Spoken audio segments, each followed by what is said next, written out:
अस्सलाम वालेकुम friends John Milton एक इंग्लिश पोइट और इंटेलेक्चुअल थे जो कि 9 दिसंबर 1608 में पैदा हुए और 8 नवंबर 1674 में उनकी डेथ हो गई। He served as a civil servant for Commonwealth of England and John Milton is best known for his epic poem Paradise Lost। Paradise Lost लिखी गई थी 1667 में। Paradise Lost is widely considered to be one of the greatest work of literature ever written. Story of Paradise Lost taken from Genesis। Genesis क्या है कि first part of Bible के first part को Genesis कहते हैं, जिसमें earliest creation के बारे में बताया गया है, क्रिएशन ऑफ यूनिवर्स के बारे में बताया गया है। तो पैराडाइज लॉस्ट भी उसी से ली गई है। The assert eternal providence and justify the ways of God to man। Basically it is the theme of Paradise Lost। अब बात करते हैं पैराडाइज लॉस्ट में जॉन मिल्टन ने टेक्निक्स कौन कौन सी यूज़ की हैं इसको लिखते हुए इस पोएम को। फर्स्ट है कि ये एक एपिक मोल्ड है, देन इसका ग्रैंड स्टाइल है, देन थर्ड इसमें ऑर्नामेंटल लैंग्वेज यूज़ की गई है, होमरिक सिमिलीज हैं, स्पीचेस ऑफ डायलॉग्स हैं एंड फिगरेटिव लैंग्वेज है। फिर हम बात करते हैं कि इसके मेजर थीम्स क्या है और इसका सब्जेक्ट मैटर क्या है पैराडाइज लॉस्ट का। इसको लिखने का जॉन मिल्टन का मकसद क्या था इस पोइम को लिखने का। फर्स्ट तो है जी ये प्योरिटन बैकग्राउंड है, the biblical concept of the story of origin of man and Cosmos. Cosmos कहते हैं यूनिवर्स के बाइबल में किस तरह से बयान किया गया है ओरिजिन ऑफ मैन को और क्रिएशन ऑफ यूनिवर्स को, वो सब कुछ इस पैराडाइज लॉस्ट में भी जॉन मिल्टन ने बहुत ही खूबसूरती से लिखा है। Then disobedience of first Satan and then mankind. पहले सैटर्न ने डिसोबे किया गॉड को, फिर ह्यूमन ने किया। देन इसमें रेस्टोरेशन ऑफ गॉड्स फेवर, फिर to justify the ways of God to man and sixth one है the spirit of liberty and freedom. लेकिन जो इसका सबसे बड़ा मेजर थीम है वो है fall of man.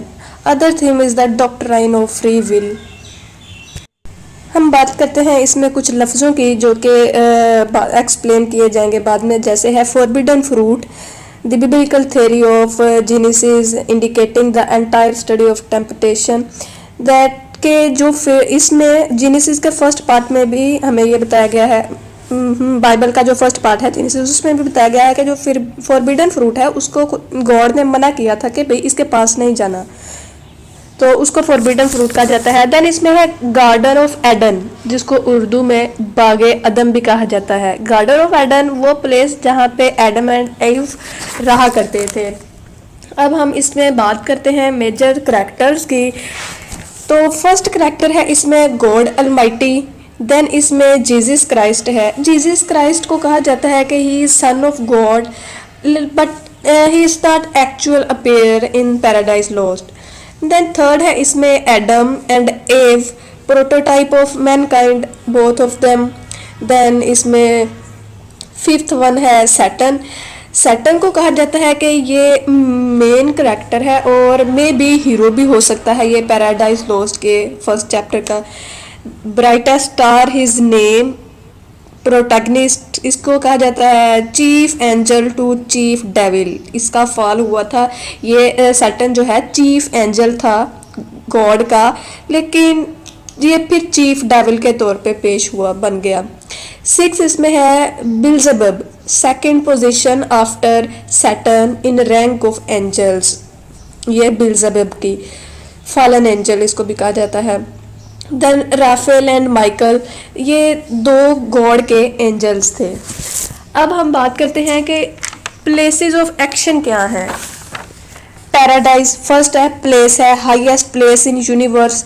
Garden of Eden, a specific part of paradise where Adam and Eve live, बागे अदम भी कहा जाता है इसको।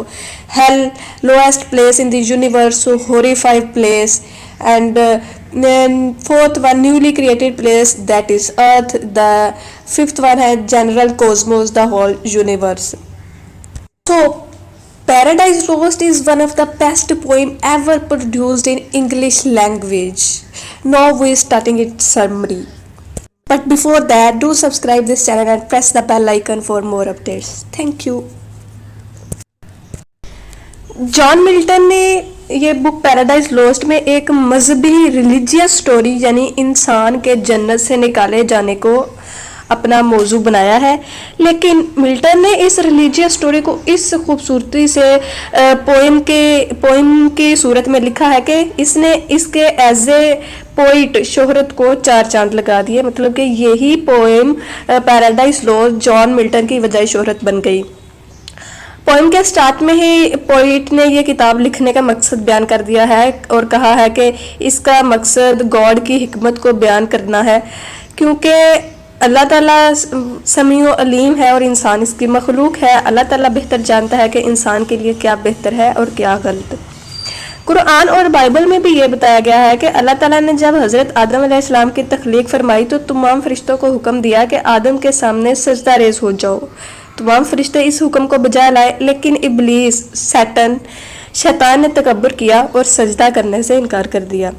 इस पर अल्लाह ताला ने इस पर पाबंदी लगा दी, इसको अपनी जन्नत से निकाल दिया और क़यामत तक की मोहलत दी। दरअसल गॉड दिखाना चाहता था कि जो इसके नेक बंदे हैं, शैतान इनको कभी गुमराह नहीं कर पाएगा, और अगर वो कभी गलती से उसके गुमराह हो भी जाएं तो वो माफ़ी मांगने पर अल्लाह ताला इनको माफ़ कर देगा। सो मिल्टन का मकसद था कि assert eternal providence and justify the ways of God to man. Book 1 में जॉन मिल्टन ने शैतान के ज़ोर बयां और हौसले और हिम्मत को एक हीरो के अंदाज में बयान किया है। शैतान की जो स्पीचेस जाहिर करती हैं कि इसे अल्लाह ताला की नाफरमानी का मरतकब होने का कोई गम नहीं, बल्कि वो गॉड के खिलाफ एक हमेशा रहने वाली जंग का आगाज कर चुका है। मिल्टन ने शैतान को एक बागी के रूप में पेश किया है कि जो कि नाउज़बिल्लाह एक डिक्टेटर के खिलाफ उठ खड़ा हुआ है। ये स्पीचेस इस कदर जोरावर और मुतासिरकिन है कि मुख्तलिफ क्रिटिक्स ने मिल्टन को सैटन की पार्टी का नुमाइंदा करार दे दिया था, बल्कि अब भी कहते हैं। जन्नत से निकाले जाने के बाद शैतान ने अपने हवारियों को बुलाया जो कि उसके हमायती थे और जो कि बहुत ज़्यादा तादाद में थे। फिर सैटन ये दावा करता है कि इसे जन्नत की गुलामी से दोज़ख की जहन्नुम की बादशाही ज़्यादा अजीज़ है।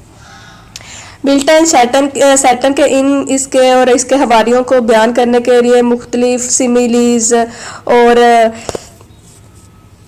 वगैरह का यूज़ करता है, जो कि इंग्लिश में बहुत ज़्यादा इंग्लिश लिटरेचर में बहुत अहमियत रखते हैं।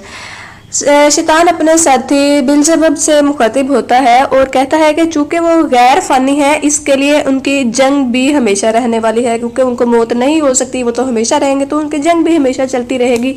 मिल्टन ने इस दौरान जो हेल का मंजर भी इंतहाई खौफनाक अंदाज में बयान किया है।